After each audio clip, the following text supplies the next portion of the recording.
믿음으로 산다라는 것은 정말로 녹록지 않다라는 것을 우리는 삶을 통해서 늘 깨닫고 있는 줄로 압니다. 특별히 에베소 교회 성도들에게도 이와 같은 삶의 현장은 너무나도 치열했습니다.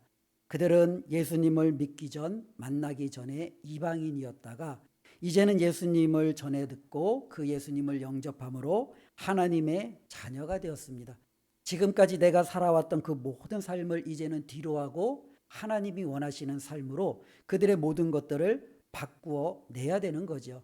너무너무 치열합니다. 나의 생각도 바꾸고 습관도 바꾸고 내가 정말로 살아가는 많은 가치관이라든지 삶의 목적도 바꾸고 예수님을 믿기 전과 믿은 이후에 그들의 삶은 완전히 바뀌게 되는 것을 봅니다. 특별히 그 삶을 바울이 강조하는 걸 보면 어둠과 빛이죠. 그들이 전에는 어둠 가운데 있더니 이제는 빛의 자녀가 되어져 있기 때문에 빛 가운데 있는 그들이 어둠의 일들을 행하는 것은 결코 옳지 않다라는 겁니다. 이제는 과거에 그들의 입었던 모든 옷을 다 벗어 던져버리고 이제는 주님이 주시는 새 옷, 빛의 옷을 입고 살아가야 되는 것이 에베소 교회 성도들에게 주어져 있는 삶이었습니다. 이제 이러한 치열함을 그들의 내부뿐만 아니라 외부에서도 그들은 싸우며 어떻게 해서든지 하나님이 주시는 그 능력과 힘으로 승리하며 살아가는 것, 이것이 바로 성도에게 주어주시는 하나님의 놀라운 은혜라는 겁니다. 그런데 이 영적 싸움이라는 것은 우리 성도들이 아무리 내가 잘 준비했다라고 승리할 수 있는 것은 아니죠. 지난주에도 본 것처럼 우리가 하나님의 전신갑주를 입고 우리가 마귀의 계계를 대적하기 위하여 능히 서고 있지만 여전히 우리가 그것을 싸워서 이길 수 있는 비결은 하나님이 주시는 능력이 있을 때 가능하다는 겁니다. 하나님이 우리에게 능력을 주시지 않고 힘을 주시지 않고 은혜를 주시지 않으면 우리는 그 어떤 것도 그 싸움 가운데서 승리할 수 없다라는 겁니다. 그렇기 때문에 그리스도인들에게 주시는 하나님의 가장 큰 것을 우리는 모든 부분에 가리켜 하나님의 은혜입니다라고 고백하는 겁니다. 내가 예수 믿게 된 것도 하나님의 은혜고 내가 바뀌어지는 삶을 사는 것도 하나님의 은혜고 내가 장차 천국에 대한 소망을 가지고 오늘도 열심을 다하여 믿음으로 살려고 애쓰는 것도 다 하나님의 은혜입니다. 그리고 바로 그 하나님의 은혜는요, 하나님이 주시는 힘과 능력과 하나님이 주시는 놀라운 강건함을 통해서 우리는 승리할 수 있는 거죠. 그래서 성경에 보면은 하나님께서는 그의 사랑하는 자들에게 은혜를 베풀어 주시잖아요. 근데 하나님께서 은혜를 베풀어 주실 때 하나님이 은혜를 베푸시는 도구가 있어요. 좀 이렇게 교리적으로 얘기할 때는 보통 방편이다라고 이야기를 하는데요. 우리가 좀 쉽게 이야기하면 하나님께서는 이러한 도구들을 때로는 이러한 방법들을 통해서 그의 사랑하는 자녀들에게 은혜를 주신다라는 거예요. 그러한 하나님의 도구와 방법들을 통해서 그들은 하나님의 능력을 얻게 되는 거죠. 우리가 아는 대로 이런 모든 부분들을 우리 개신교에서 특별히 저희 교회에서 이제 같이 한 교리를 가지고 믿고 따르는 우리는 세 가지를 듭니다. 그 중에 하나가 말씀입니다. 하나님은 그의 사랑하는 자녀들에게 말씀을 통해서 은혜를 주시는 거예요. 말씀을 통해서 능력을 주시고 말씀을 통해서 그들이 살아갈 수 있는 필요한 모든 것들을 제공해 주시는 거죠. 그래서 우리 개신교만큼 이 하나님의 말씀을 강조하는 데도 없지요. 우리는 모든 것이 다 하나님의 말씀이 최우선순위예요.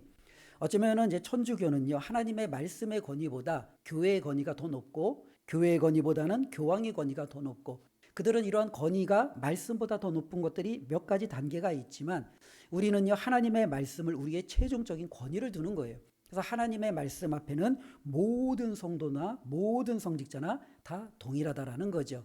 왜냐하면 하나님은 이 말씀을 통해서 그의 사랑하는 모든 자녀들에게 은혜를 주시기 때문에 그렇습니다. 두 번째 하나님께서 우리에게 은혜를 주시는 방편은요, 성례입니다. 성례. 천주교에는 보통 이제 7성례, 그래서 7가지의 성례와 또 그 외에 뭐 여러 가지 것들이 의식들이 있다고 하는데요. 뭐 저는 그 세세한 부분들은 제가 잘 알지는 못하지만 우리 개신교에서는 성례를 크게 두 가지만 우리는 인정하고 그것을 시행하고 있습니다. 이 두 가지는 바로 예수님께서 행하셨고 또 예수님께서 제정하셨기 때문에 우리는 이 두 가지만을 받아들이고 있지요. 그 가운데 하나는 세례고 또 하나는 성찬입니다. 하나님께서 우리에게 어떻게 은혜를 베풀어 주시느냐? 우리가 예수 그리스도의 이름으로 세례를 받을 때, 또 우리가 예수 그리스도의 이름으로 그의 포도주와 때로는 그의 떡을 먹고 취함으로 예수님의 피와 살을 우리가 먹고 마시는 성찬을 통해서 우리에게 은혜를 베풀어 주시는 겁니다. 그래서 초대교회를 보면 이들이 항상 모여서 했던 일들이 말씀을 읽고 말씀을 배우고 그것을 가르치고 들을 뿐만 아니라 또 함께 모여 이 성찬의 예식을 행했던 것을 보게 됩니다. 이 성찬을 통해서 그들은요, 예수님이 그들을 얼마나 사랑하고 하나님의 은혜가 그들에게 얼마나 크고 놀라운지를 기억하며 하나님의 은혜 가운데 능력을 받는 하나의 귀한 통로로서 그들이 이것을 행한 것을 보게 되고요. 그리고 세 번째가 뭐냐면요, 바로 기도입니다. 하나님께서 그의 성도들에게 은혜를 베풀어 주시는 또 하나의 방편 중에 하나는 바로 기도를 통해서 그의 사랑하는 자녀들에게 하나님은 능력도 주시고 힘도 주시고 필요한 모든 것들을 다 제공해 주신다라는 거예요. 그래서 우리는 이 세 가지를 모일 때마다 힘써서 행하는 게 바로 우리 공동체 아니겠습니까? 하나님의 말씀을 통해서 은혜를 사모하고 성례를 통해서 주님이 주시는 놀라운 능력과 그 은혜를 우리가 다시금 되새기고 또 기도를 통해서 하나님 앞에 우리가 간구하면서 이 땅에서 살아갈 수 있는 온전한 힘과 은혜를 구하는 거예요. 그래서 지난주에도 우리가 읽었던 말씀 18절부터는요. 바울이 영적 전투를 할 때 이러한 모든 하나님의 전신갑주를 다 취한 후에 그리고 그것뿐만 아니라 모든 순간순간에 우리가 해야 될 또 하나를 이야기해 주고 있는데요. 그건 바로 기도를 하라는 거죠.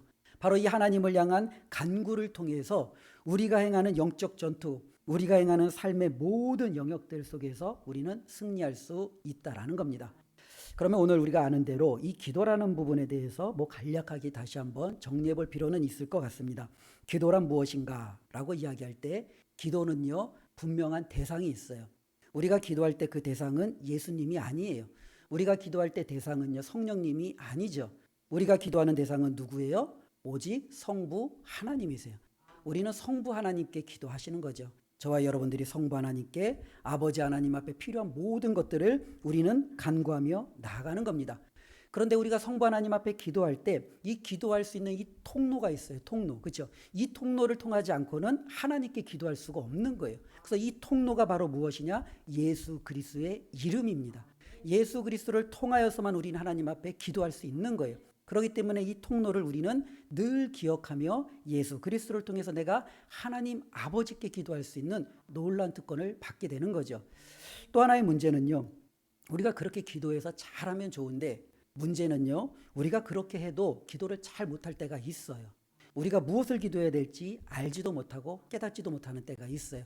그래서 우리로 하여금 기도할 수 있도록 도우시는 분이 있죠. 바로 성령님의 도우심입니다. 저와 여러분들 안에 거하시는 이 성령님께서 우리를 도우심으로 우리는 예수 그리스도를 통하여 하나님 앞에 기도할 수 있는 이런 놀라운 은혜를 받게 되었다라는 겁니다. 그렇기 때문에 기도의 대상을 우리가 좀 분명히 할 필요는 있는 것 같습니다. 어떤 이들은 특별히 천주교에서는 때로는 마리아에게도 기도하는 경우들이 종종 있잖아요. 어쩌면 이것은 굉장히 잘못된 부분이죠. 왜냐하면 하나님께 우리는 직접적으로 기도할 수 있는 그러한 길을 예수 그리스도께서 열어주셨는데 하나님이 아닌 다른 누군가에게 내가 기도한다라는 것은 하나님을 상당히 우리가 멸시할 수 있고요. 하나님을 우리의 삶 가운데서 중요하지 않은 분으로 취급할 수 있는 그런 여지가 충분히 있다라는 겁니다. 저에게 자녀가 있어요. 그런데 그 자녀가 용돈이 필요해요. 그럼 저에게 와서 아빠 10,000원만 그러면 되는데 저한테 이야기하지 않고 저 옆집에 있는 아저씨한테 가서 이야기를 하는 겁니다. 아저씨 우리 아빠한테 가서 말 좀 해주세요. 저에게 용돈 좀 10,000원 좀 주라고요. 그러더니 갑자기 띵동 소리가 나는 거예요. 옆집 아저씨가 저를 찾아요. 아무개가 저한테 아까 와갖고 용돈 10,000원만 좀 달라고 하는데 10,000원 좀 주시죠. 아마 저에게 그렇게 얘기했다고 한번 해보세요. 제가 기분이 어떻겠어요? 정말로 기쁜 마음으로 딸에게 그 용돈 10,000원을 주겠습니까? 아마 아버지로서 굉장히 자괴감을 느낄 거예요. 나는 도대체 저 딸에게 어떤 존재인가? 나는 아버지가 맞는가? 아마 인간적으로 제 마음이 굉장히 상심하겠죠. 하나님도 마찬가지예요. 우리는 하나님 앞에 나아가서 직접 구할 수 있는 놀라운 특권, 이 기도라는 은혜를 얻었는데 하나님 앞에 우리가 직접 구하지 않고 우리가 다른 대상을 통해서, 다른 누군가를 통해서 하나님 앞에 좀 전해달라고 우리가 그렇게 기도하고 때로는 하나님 앞에 직접 말하지 못한다면 그것은 너무너무 안타까운 삶의 현실이라는 거죠. 저와 여러분들에게는 하나님 앞에 나아가 직접 고백하고 간구할 수 있는 놀라운 특권이 있다는 것을 꼭 기억했으면 좋겠습니다. 또 한편으로는요, 예수님의 이름으로 기도하는 것은요, 어떻게 보면은요, 이건 주문이 아니에요. 예수님의 이름이라는 것은 우리가 하나님께로 나아갈 수 있는, 조금 전에도 말씀드린 것처럼 하나의 문이에요. 그 문을 지나가야만 우리는 하나님께 갈 수 있는 거예요. 우리가 집에 들어갈 때는 현관을 통해서 집을 들어가잖아요. 현관을 통하지 않고 베란다를 타서 들어가거나 외부에서 뭔가 다른 것으로 들어가면 우리는 그 사람을 온전하게 바라보지 않지요. 오히려 상당히 위험하지요. 당연히 그 집에 들어가려면 현관을 통해서 들어가야 되는 거예요. 예수님은 바로 그와 같은 거죠. 우리가 하나님께로 갈 수 있도록 하시는 문이에요. 그 예수님을 통할 때 우리는 하나님께 마음껏 드나들 수 있는 거예요. 언제든지 드나들 수 있는 거예요. 그 문은 결코 그의 자녀들에게 닫혀 있지 않아요. 예수님을 통하면 우리는 언제든지 하나님 앞에 나가 기도할 수 있는 놀라운 은혜를 얻을 수 있다라는 겁니다. 또 한편으로는요, 기도할 때 성령님이 우리를 그럼 어떻게 도우실까? 많은 방법이 있는데 성경에 보면은 성령님께서 우리로 하여금 깨닫게 하신다라는 거예요. 때로는 우리가 기도할 때 내가 이것을 구하는 것이 적절한가? 적절하지 않은가? 헷갈릴 수도 있죠. 근데 우리 안에서 성령님께서 깨닫게 하시는 거죠. 그것이 너에게는 지금 필요하다. 그것이 지금 너희에게는 그렇게 필요한 것 같지 않은데 그것보다는 더 나은 것이 있을 터인데 성령님께서 우리 가운데 분별할 수 있는 마음을 주시는 거죠. 그래서 정말로 필요한 것을 우리가 하나님 앞에 기도할 수 있도록 하시는 거예요. 성령님께서는 우리의 마음 가운데 때로는 필요한 것들을 생각나게 하시죠.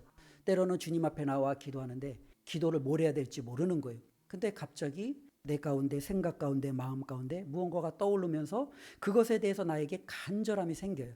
그것을 기도할 수 있도록 나를 인도하심이 있어요. 성령님의 저와 여러분들을 통하여 기도한 것들을 생각나게 하시는 거죠. 바로 이런 것들을 통해서 우리는요, 하나님 앞에 기도하는 거예요. 근데 문제는 성령님의 도움 없이 기도하면은요, 우리의 기도가 이방인들의 기도처럼 될 확률이 굉장히 높아요. 중언부언하고 했던 얘기 또 하고 내가 했던 얘기를 내가 좀 전에 무슨 의미로 했는지 알지도 못한 채 우리가 기도는 했지만 하나님 앞에 간구는 했지만 정말로 쓸모없는 얘기만 잔뜩 늘어놓고 떠나는 경우가 있을 수 있다라는 거예요.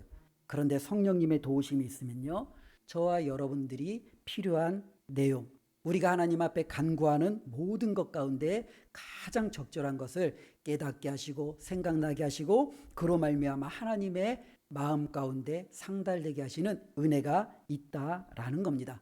그렇기 때문에 이 기도라는 것은요, 하나님이 우리에게 주시는 은혜를 주시는 하나의 통로가 된다라는 거예요.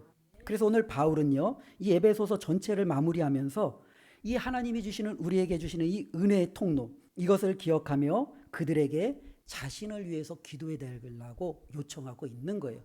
어쩌면 사도 바울, 굉장한 사람 아니겠습니까? 굉장한 능력을 가진 사람, 예수 그리스도를 몸소 체험한 사람, 어쩌면 그와 같이 하나님의 말씀을 이렇게 잘 풀고 잘 해석하고 또 하나님께로 받은 수많은 예언들을 성도들에게 가르치고 또 선포한 사람이 그 누가 있겠습니까? 그럼에도 이 바울 역시도 하나님의 은혜가 필요하기에 성도들에게 자신을 위해서 기도를 요청하며 또한 자기 역시 그들을 위해서 기도하고 있고 이것이 바로 우리가 하나님의 은혜 가운데서 살아갈 수 있는 중요한 열쇠임을 다시 한번 확증하고 있는 것을 보게 됩니다. 우리 가운데 이와 같이 하나님이 주시는 놀라운 은혜인 이 기도가 저와 여러분들에게 넘치기를 주님의 이름으로 축원을 드립니다. 18절 말씀을 보면은요, 모든 기도와 간구를 하되 항상 성령 안에서 기도하고 이를 위하여 깨어 구하기를 항상 힘쓰며 여러 성도를 위하여 구하라. 어떻게 기도합니까? 라고 질문할 때 이 18절에서는 참 많은 것을 우리에게 이야기해 주고 있어요. 기도할 때 정말로 중요한 것은 성령 안에서 기도하라는 거죠. 그렇죠? 성령 안에서. 우리가 기도할 때 성령 안에서 기도하는 것은 정말로 필요합니다. 분명히 내가 가지고 온 생각도 있고 내가 필요한 여러 가지 요소들도 있어요. 그러나 한 번 정도는 우리가 좀 이러한 것들을 좀 한번 덮어놓고 성령님 앞에 구하는 것도 필요하죠.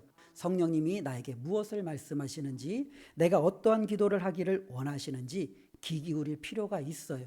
우리의 기도는요, 성령 안에서 이루어져야 되는 것이 큰 전제입니다. 그리고 그 큰 전제 가운데 우리는 어떤 것을 기도하냐? 모든 기도와 간구라는 거예요. 다르게 이야기하면 우리의 기도의 내용 가운데서 제외되는 건 없다라는 거예요.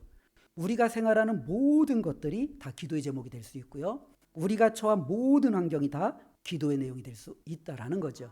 우리는요, 모든 일에 모든 간구를 하나님 앞에 드릴 수 있습니다. 그러니 뭐 이런 것까지 내가 기도할까? 지난번에 이것도 했는데 이러한 것이 우리에게 필요한 것이 아니라 이러한 것까지도, 때로는 내가 지난번 하나님 앞에 아뢰어도 여전히 다시금 주님 앞에 동일한 이 기도 제목, 또 많은 기도 제목을 저와 여러분들이 하나님 앞에 아뢰는 것, 그렇기 때문에 우리에게는요, 모든 삶이 기도의 내용일 수 있음을 기억했으면 좋겠습니다. 바울은 계속적으로 이야기합니다. 항상 힘쓰라는 거죠. 항상 힘쓴다라는 것은 굉장한 노력을 해야 돼요. 그렇죠? 이 기도는요, 저절로 되지는 않아요. 저와 여러분들이 노력하지 않으면 안 되는 거죠. 우리가 풀어지면은요, 기도가 안 되잖아요. 예수님이 제자들을 이끌고 산에 가서 기도할 때 제자들이 힘쓰지 않으면 잠에 못 이겨 잘 수밖에 없는 거예요. 그들이 예수님과 함께 기도하기를 깨어서 정말로 완전히 온 힘을 다하여 노력하지 않으면 그들은요, 그냥 무너질 수밖에 없는 거예요. 기도라는 것이요, 하나님이 주시는 놀라운 은혜의 방편임에는 틀림없지만 우리가 이 일에 대해서 깨어서 기도하려고 애쓰고 힘쓰지 않는 한 우리는 그로부터 오는 은혜를 놓칠 수도 있다라는 겁니다. 말씀도 그렇지 않아요? 하나님의 말씀을 가까이 하고 늘 그 말씀을 묵상하고 그 말씀으로 살려고 하는 자에게 하나님의 은혜가 임하는 거지, 듣고 나서 잊어버리고 이제는 내가 그 말씀이 나에게 어떻게 의미로 다가왔는지 전혀 생각하지 않는 사람에게 어떻게 하나님의 말씀의 은혜가 그의 가운데 나타나겠습니까?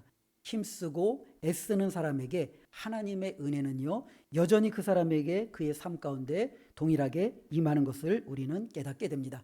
그렇기 때문에 항상 힘쓰는 기도의 생활을 할 것을 바울은 요청하고 있고요. 네 번째로 28절에 보면은요, 모든 여러 성도를 위하여 구하라 라고 하는데, 이 여러 성도는요, 모든 성도예요. 그러니까 이 기도의 대상은요, 우리 가운데 이렇게 모든 대상이죠. 가까이는 나의 가족이 되겠고, 좀 더 확장하면 우리 교우들이 되겠고, 조금 더 확장하면 이 땅 가운데 예수 그리스도를 믿는 이들이 되겠고, 더 확장을 하면요, 온 세상에 예수 그리스도를 믿는 모든 성도들, 하나님을 아버지라고 믿고 따르는 모든 우리의 가족들이 우리의 기도의 내용이 되어지는 겁니다. 그렇기 때문에 우리는요, 그들을 위해서 기도하라라는 바울의 큰 틀 안에서의 어떻게 보면은 기본적인 이야기들을 듣게 되는 겁니다. 즉, 기도할 때 우리는 성령 안에서 기도하고 모든 일을 다 하나님 앞에 간구하고 항상 깨어 힘써 기도하고 또한 내 자신뿐만 아니라 온 성도를 위해서 기도하는 이 전제를 가지고 이제 바울은요, 그들에게 요청하고 있는 것을 보게 됩니다. 19절 말씀과 20절은요, 바울이 에베소 교회 성도들에게 나를 위해서 이렇게 좀 기도해 주세요 라는 내용이죠. 19절 제가 한번 읽어봅니다. 또 나를 위하여 구할 것은 내게 말씀을 주사 나로 입을 열어 복음의 비밀을 담대히 알리게 하옵소서 할 것이니, 이 일을 위하여 내가 쇠사슬에 매인 사신이 된 것은 나로 이 일에 당연히 할 말을 담대히 하게 하려 하심이라. 바울이 이 에베소 교회 성도들에게 기도의 내용을 이렇게 간청하는데 크게 좀 두 가지인 것 같아요. 하나는 19절에 보면은 바울이 요청하는 게 뭐냐면 내 입술을 열어달라고 기도하는 거죠. 입술을 열어달라고 기도하는 거죠. 어쩌면 말씀을 전하는 자들에게 있어서 그들의 입이 열려 하나님의 말씀을 힘있게 전하는 것은 굉장한 능력이죠. 우리가 교회 안에서 말씀을 전하는 교역자들을 또 성직자들을 위해서 우리가 기도하는 것도 바로 여기에 있는 거예요. 그들의 입술을 성령 하나님께서 주관하셔서 열어주셔서 하나님의 말씀을 증거할 때 바로 거기에 능력이 나타나고 하나님의 뜻이 나타나는 것 아니겠습니까? 바울은 지금 그들에게 간청하는 거예요. 내 입술을 하나님께서 열어주시기를. 그런데 이와 같은 기도의 내용은요, 선지자들도 하나님 앞에 아랬던 기도의 내용이에요. 이사야는 하나님 앞에 그렇게 기도합니다. 하나님, 저에게 학자의 혀를 주십시오. 이 학자의 혀는 가르치는 혀예요. 하나님 저에게 가르치는 입술을 주십시오. 왜냐하면 그것을 가지고 제가 이 땅에서 곤고한 자들, 지친 자들, 정말로 삶에 너무나도 무너진 그들을 어떻게 도와줄 줄 알아야 하는데, 하나님 그들을 돕고 그들을 섬길 수 있도록 저에게 학자의 혀를 주십시오 라고 기도하는 이 이사야의 기도를 보게 됩니다. 예수님은 또한 이야기하죠. 제자들을 이 땅 가운데 보내실 때 그 땅이 녹록하지 않잖아요. 제자들은 그 땅 가운데서 수많은 핍박과 여러 가지 박해를 받을 거예요. 그래서 이제 그들은요, 권세자들 앞에 붙잡혀 서게 될 거예요. 그러면 이제 그들은 스스로를 변호해야 되잖아요. 자기 자신을 그들에게 어떠다라고 타당하게 이야기를 해야 되잖아요. 그런데 예수님은 이렇게 이야기합니다. 너희를 넘겨줄 때에 어떻게 또는 무엇을 말할까 염려하지 말라. 그때에 너희에게 할 말을 주시리니. 염려하지 말라라는 거예요. 하나님께서 너희에게 합당한 말을, 그때 적절한 말을 주실 터이니 너희는 그것을 미리 당겨서 염려할 필요가 없다라는 거예요. 바울은 바로 이것을 알고 있었어요. 자기 자신은 지금 감옥에 갇혀 있고, 때로는 자기 자신은 지금 굉장히 상황이 열악해요. 그러면서 그가 정말로 하나님의 말씀을 증거해야 하는데, 하나님께서 자신의 입술을 열어주지 않으면 자기가 하나님의 말씀을 어떻게 그 말씀을 듣는 이들에게 제대로 가르치고 복음을 증거할 수 있는지 자기는 그것이 불가능하다는 사실을 알고 있었던 거예요. 그렇기 때문에 에베소 교회 성도들에게 이야기하는 거죠. 여러분들이 저를 위해서 기도해 주시길 바랍니다. 저의 입술이 열려 제가 복음을 담대히 전할 수 있도록, 제가 복음을 필요로 하는 자들에게 가장 적절하게, 가장 필요하게 하나님의 뜻을 그들에게 선포할 수 있도록 저를 위해서 기도해 주시기 바랍니다. 이것이 바로 바울의 기도의 내용이었습니다. 또한 19절과 20절에 보면은 바울이 동일하게 반복되어지는 것이 있는데요. 그건 바로 뭐냐면 담대함이에요. 담대함.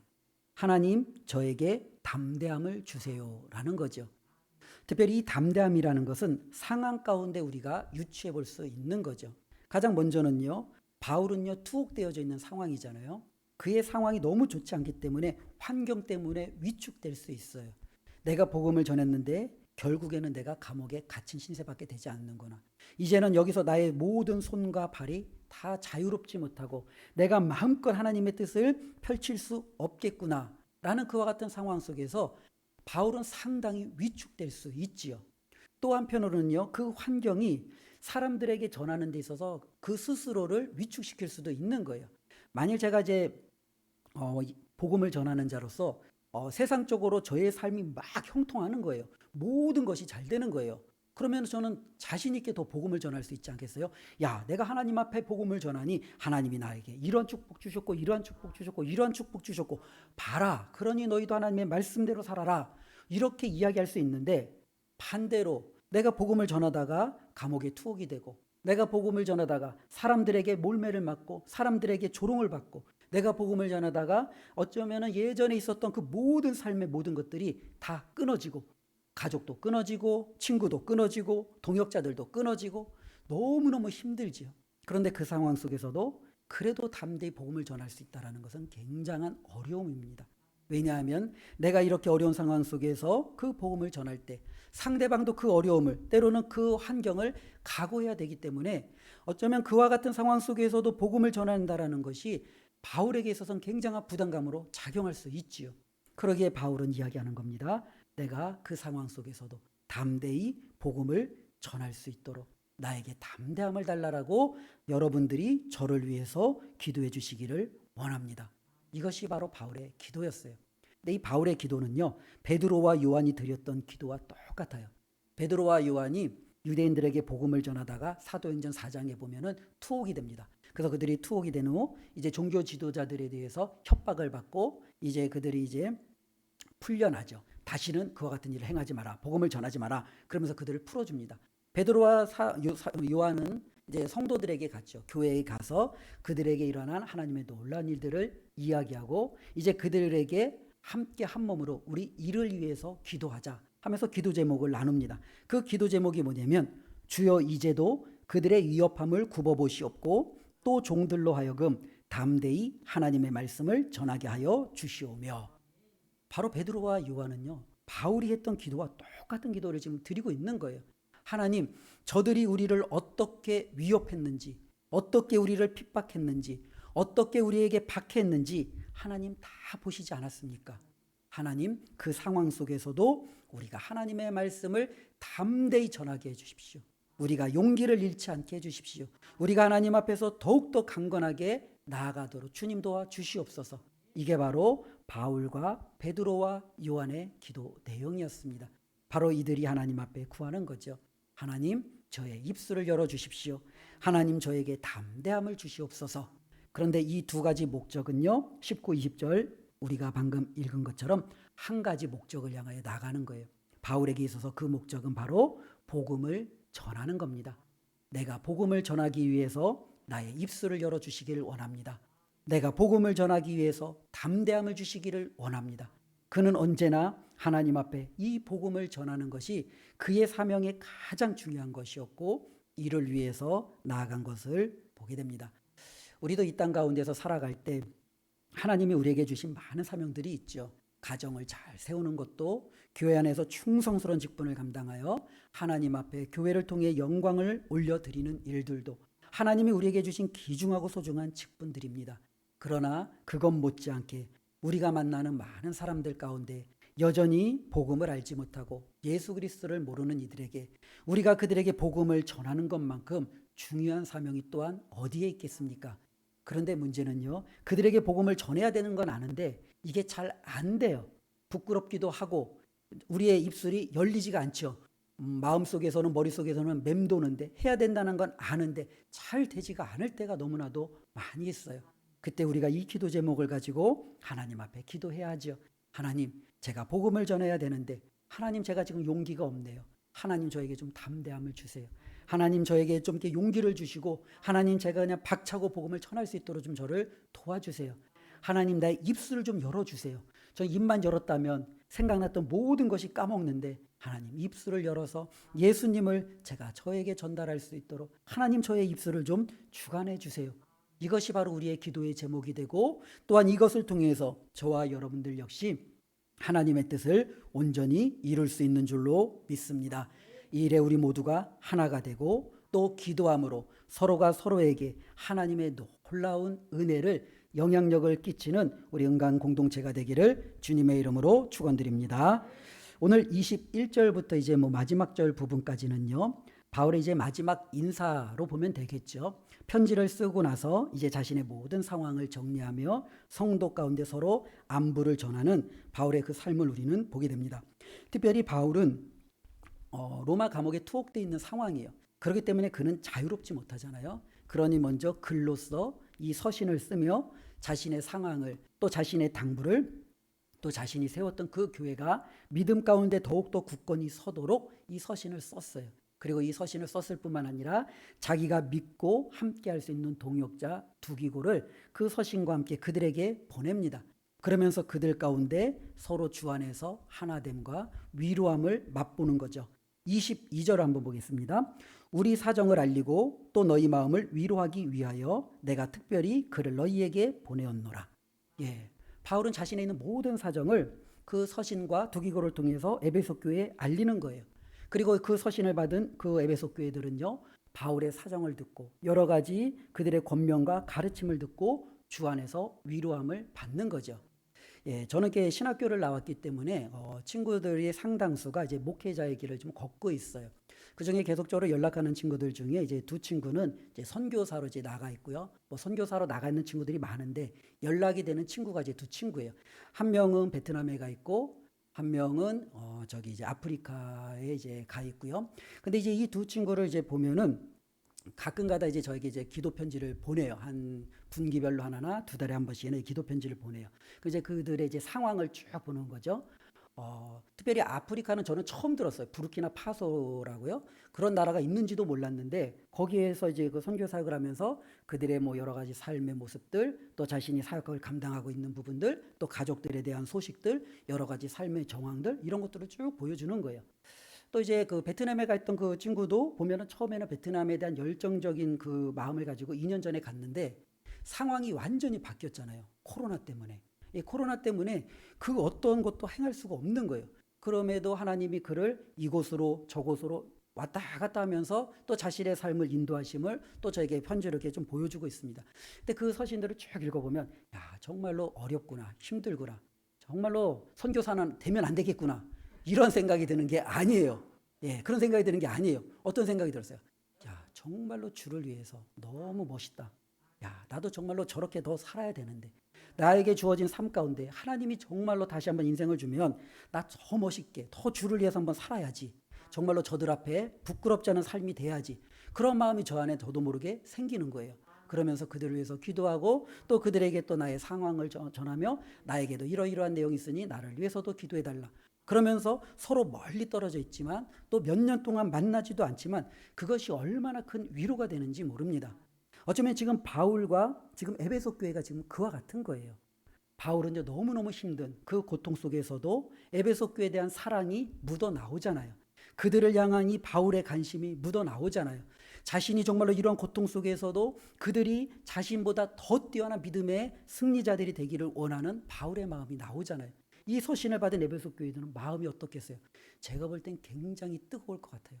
우리 바울도 옥중에서 이렇게까지 헌신하고 하는데 그래, 내 상황은 거기보다 낫지 않지, 더 낫지 않느냐, 내가 정말로 이렇게 나태하게 앉아있으면 안 되지, 더 힘을 다하여 내 주어진 삶 속에서 최선을 다해서 내가 살아내야지. 그들이 더욱더 다짐하고 또 바울을 위해서 더 많이 기도하고 또 그 성도 가운데 서로의 사랑과 위로와 교제가 정말로 풍성히 채워지지 않겠습니까? 이것이 바로 성도의 교제입니다. 위로입니다. 하나님께서는요 우리 모두에게 이와 같은 은혜를 저와 여러분들이 서로에게 영향력을 끼치며 나누기를 원하시는 줄로 믿습니다. 그래서 우리 교회도 바로 그와 같은 것을 통해서 많이 나누어야 되는 거죠. 교회 안에 있는 많은 조직들이 어떻게 보면은 이러한 서로 위로죠, 위로. 때로는 우리가 사명을 위해서 모인 것도 있지만 때로는 그 사명 가운데서도 성도의 위로와 교제가 필요한 부분들도 많이 있는 거예요. 성도가 서로에게 권면하고 위로해주고 힘이 되어주고 또 기도에 서로의 동역자가 되어주고 그러면 신앙생활하는 데 있어서 얼마나 힘이 나겠습니까? 바로 바울은요 그 성도의 교제를 바로 이렇게 우리에게 설명해주고 있습니다. 그리고 23절 24절에는요 그들을 향한 마지막 축복을 바울이 행하고 있는데요. 23절 24절 제가 한번 읽어보겠습니다.